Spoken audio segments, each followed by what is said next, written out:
Hello, I'm Krista Kelly. I'm going to be interviewing Candace Bennett today on blood diamonds in Africa and basically like how they affect our society.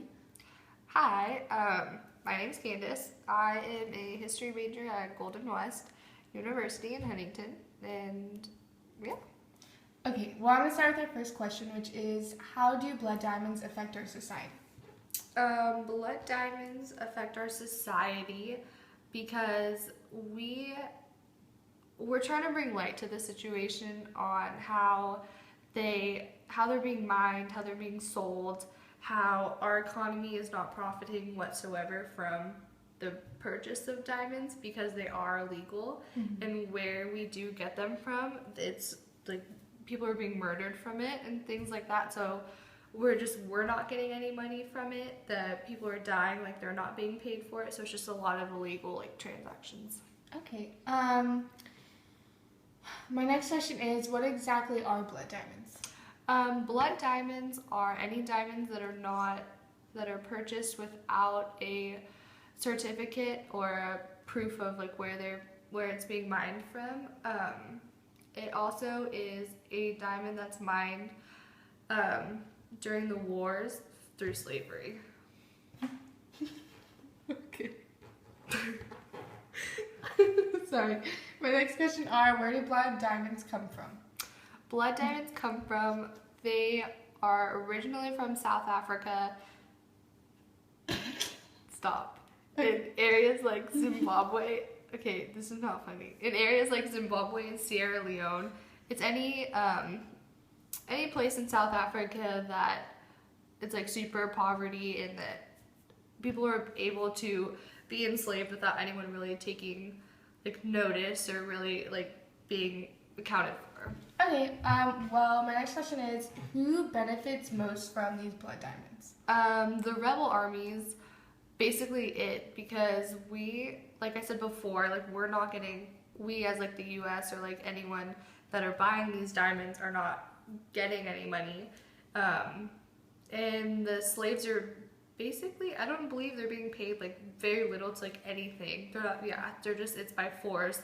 So it's not like costing them anything to mine this. Like there's no labor cost or anything. So Yeah. the only people that are benefiting from are when they sell the diamonds. Okay. What countries are affected the most from blood diamonds? Mining. Yeah. Sorry. Basically, sorry. Any country that the diamonds are being smuggled or sold into are being affected because we as a whole, we are not like addressing the situation. We're not, if we do purchase these diamonds, like we're being affected because we're not taking a stand. And of course, like South Africa is being affected because that's where the diamonds are coming from, and that's where like this horrible like these murders are happening. So it's just as a whole like unity South Africa and then over here as well. Okay. Sorry. When did blood diamond mining become an issue? It has been an issue for a very long time, but just I would say in like the early 90s is when we really started taking notice. Pardon me. Is when we first started taking notice and decided to like try to stand up and do something about it. But it's been an issue for a very long time. We just recently started making an effort. My next question is how did rebel army groups take control and basically slave these people into mining diamonds for them? Just as like if you find a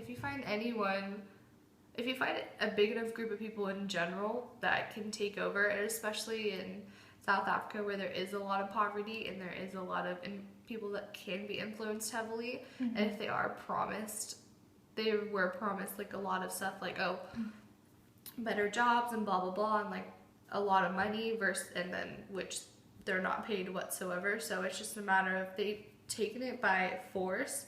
So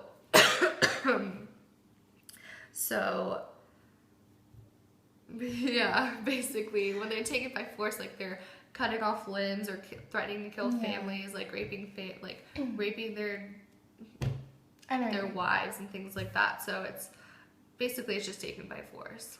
Do you know any like examples like in past history where things like that have happened? Just countless genocides where people, just big groups of people have taken over, like Hitler in Germany. Yeah. Okay, that's cool. What is the Kimberley process? The Kimberley process is one of the processes that we have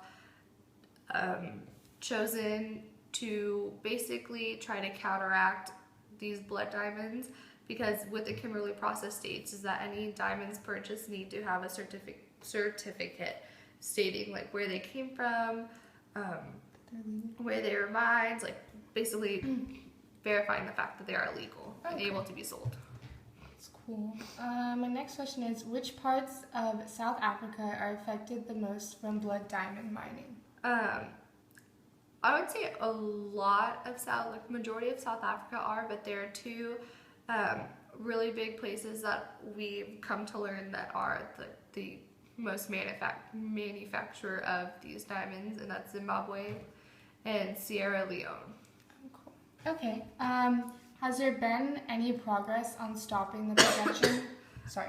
Sorry. Okay. Yeah. Has there been any progress on stopping the production of these diamonds? Yes and no. Like there are, like I said, we did create the Kimberley process. We've also just tried to create awareness, because the biggest problem was that not many people knew about these blood diamonds. So not many people, it basically was like cool, like cheaper diamonds, or like diamonds are diamonds, but like they don't know the history behind it. So as long as we bring this issue to light, like saying people are being murdered over this, like we need to make more steps and things like that. So we are trying to make more progress. Like there has been more since the 90s when we first found out about this, but just not enough to where it's been like a very significant, like it's still ongoing. Oh, cool. Okay, that's interesting. My next question is, has there been any progress on stopping the production of these diamonds? You just asked me. Oh, I'm sorry. Sorry. I can barely read my questions. My next question actually is there any way to tell the difference between a blood diamond and a regular diamond that you would like buy at the jewelry store? They are identical. Like there's nothing, you can't tell the difference between the two, except for the fact when you're like, hey, show me the certificate. The Carfax of diamonds. So really there's like no way for people to know whether they're buying blood diamond, like supporting those rebel armies or not. No. That's pretty crazy. Yeah. Okay. Well, so it makes it really difficult to track, like, that's probably why like a lot of people don't know about it, right? Because, because there's no way to say like. It's not like they say blood diamond on them. So yeah, exactly. It's difficult. Okay, that makes sense. What countries mainly still support the blood diamond industry?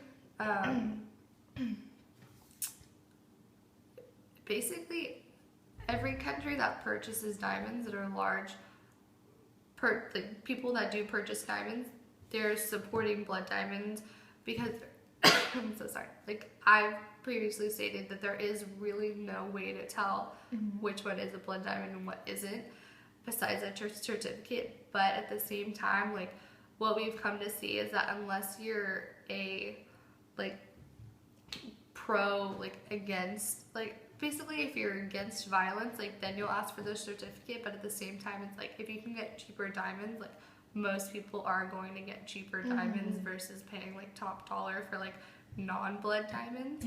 So it's just, and yeah, it's kind of, so there's not many, like a lot of people still do support it, but like I said, we're just trying to bring light to the situation. Yeah, well, I also heard that like they get mixed in with, like they kind of like, since they're like illegally smuggled here, that they kind of get mixed in with like the regular diamonds. So yeah, that's how it's not even that people are buying always cheaper ones. It's just that they don't know that that's, you know, like obviously that they're being like, they've learned.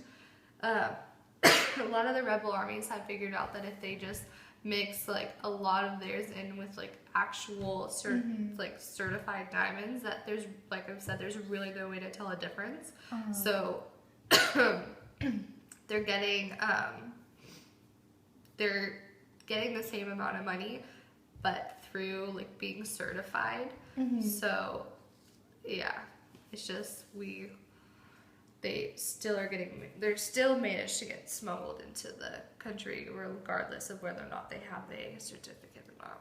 Okay, well, my next question is, how did these diamonds still manage to get smuggled into the country? You just asked me one? No, I didn't. Yeah, I answered that one. I thought I said what countries still support the blood diamonds? Yeah, and then Are you sure? positive. Okay. Lastly, how much have these blood diamonds really affected today's diamond industry? It's not necessarily that like we have been affected. It's all the lives that have been lost and all the families that have been broken up and all the women and children whose fathers have been taken away from them and just the scattered bodies and no one to identify them that have honestly been more severely affected than just like our economy and not having certifications. But blood diamonds have severely affected our country. We, like I said, we're just trying to bring light to the situation and like try to help these families and do the best that we can with that. Okay. Well, do you have any other information you'd like to share?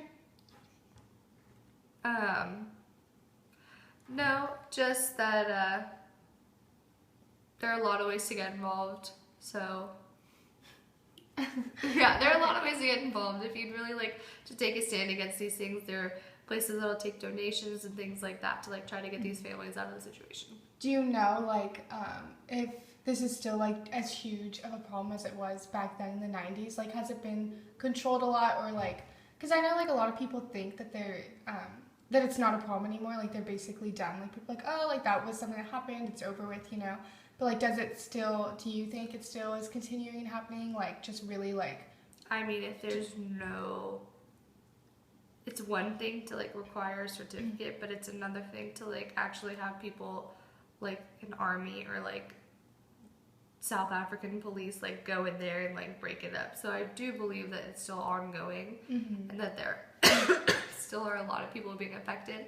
I would like to say that not as much as in the 90s, but at the same time, like diamonds are still a growing business. So when there is a demand, the supply should be fulfilled. do you know like, sorry, do you know if like any, or like how much the rebel armies have grown since then? Like, have they grown a lot or not so much?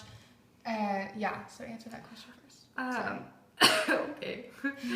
There are a lot of bad things going on right now in South Africa. So basically, like, there are a lot of rebel armies, and it's just a matter of like it is an ongoing concern over there. So it hasn't stopped. Like, there will always be rebel armies. Like, there will always be a different cause to go after. So yeah, it's still growing. It's still a constant threat. So then my next question is, sorry, do you think that these armies could become big enough to where they could like actually take over like big parts of South Africa? I mean, I know they have taken over some parts, but like, do you think they could like actually gain that much control to where they can take over like full cities and countries and stuff like that? But are you talking about blood diamonds or just in general? Well, just like with the blood diamonds. For the sake of kind of like yeah. Okay. I would say no, just because blood diamonds are only mined in certain areas, so it's not like, I mean, the rebel army itself can get huge and like push more people into mining and things like that, and it can become more bloody and it can become more of an issue. But if there are only certain areas that can be mined, then it really should be like not concealed, but kept into like these little areas. So they could more like one area, not like full, it could take over like countries, cities. Yeah. No, I wouldn't say maybe full cities. Do you think? Well, I'm sure like in Zimbabwe, Sierra Leone. Yeah, exactly. Like I'm sure over there that like it's completely been taken over, but at the same time, it's like I don't believe that that the rebel army would take over all of South Africa. Like there are a lot of like good areas of South Africa as well. I have Another question I have is, do you think there's any way to like fully stop this? Like, there's any way that people can like really, really come in and like fully stop this from happening completely? Um, Honestly, I really don't think so. Just because it's like